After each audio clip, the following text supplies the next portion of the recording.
你有没有遇到过多肉植物越养越软，越养越小，越养越绿的情况？为什么多肉植物刚买时又红又胖，到了家里就越养越丑呢？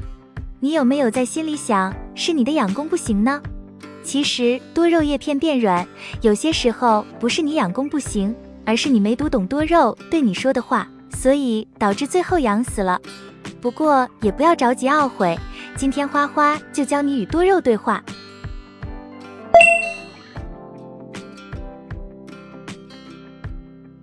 妈妈，这颗多肉好像饿了。你怎么判断它饿了呢？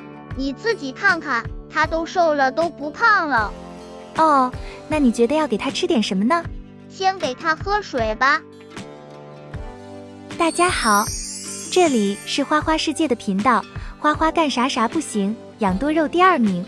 其实多肉植物叶片越来越软有6个原因，第1个最常见，第6条最容易被误解。快看看你犯了哪几条。1. 正常的新陈代谢。在肉的正常生长过程中，随着新叶的出生，老的叶片会慢慢从最底部变软，然后直至干枯。不过这个也不用担心，是多肉植物正常的新陈代谢。干枯的叶片最后会自然掉落，最好不用管它，因为自然掉落的时候，干枯叶片和茎干之间的伤口正好是愈合好了的。当然，如果你嫌影响肉的形象，可以在叶片干枯后及时手工取下，也没什么问题。不过落下的老叶如果过多的堆积在花盆里，可能会引起病虫害，所以要及时清理掉花盆堆积的老叶。2. 休眠期。由于与原产地气候环境的差异，在不适合肉生长的环境中，多肉为了保护自己，就会有休眠期。一般多肉的休眠期都在夏季天气最热、光照最毒的时候，这时候多肉开始叶片变软的话，大概率是进入了休眠期。此时肉会停滞生长，以消耗体内的养分来生存，等到适合生长的季节或环境时，再醒来重新生长。这段时期出现的叶片变软、干枯、掉叶，甚至有时候变软的叶片会完全掉光，都是休眠现象，不用担心。比如说桃之卵这种多肉，到了夏季的时候，生长就会变得非常迟缓，叶片也会变软。所以到了夏季的时候，别将多肉，特别是冬形种的多肉，放在气温高的地方，比如阳台、向阳的窗台等气温都比较高，不适宜放置。最好是将其放在有阴凉或者背阴的环境中，等待气温合适了，自然就恢复原本鼓鼓的肉状态了。如果放在室外露养的，一定要在高温时放遮阳网。除了夏季外，冬季特别冷的环境，多肉也有可能会休眠。3. 缺水。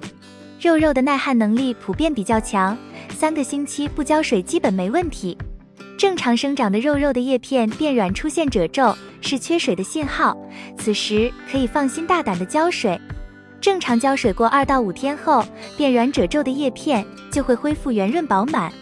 缺水的多肉有一个特点，那就是变软的叶片是从最底层开始，逐渐往斜心处扩展，这大概率都是缺水引起的。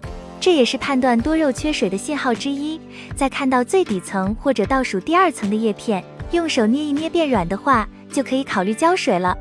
虽说浇水多了，多肉容易出问题，但是过度的控水也会损伤根系，所以控水一定要适当。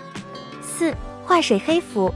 别看浇水少会引起叶片变软，其实浇水太多也一样的会导致变软。这个不是因为浇水多吸水多，主要是因为浇水过多，花盆中的水排不出去，这就导致了花盆中有了太多积水，浸泡后多肉的根系腐烂，导致无法给多肉供水，这也就造成了多肉叶片变软。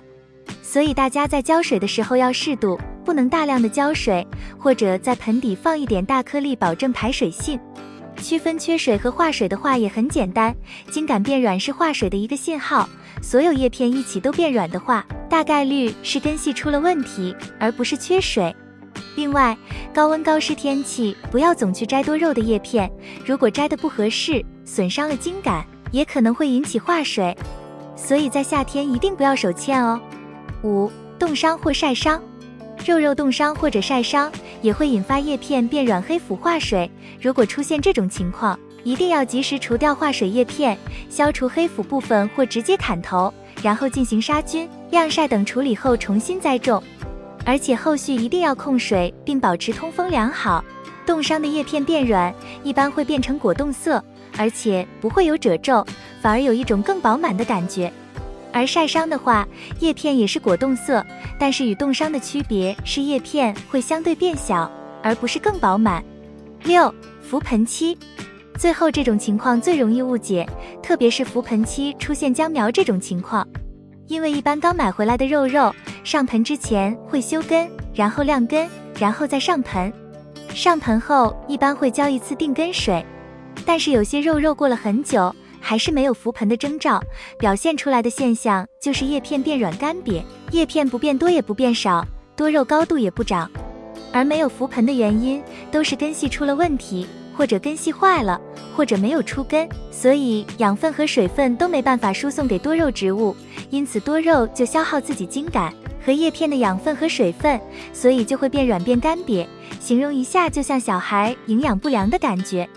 一般上盆1个月后还是这个样子的话，就要把根翻出来，再次检查根系，再次修根上盆。上盆后也可以考虑换个环境让它覆盆，有时候环境也会影响覆盆的时间。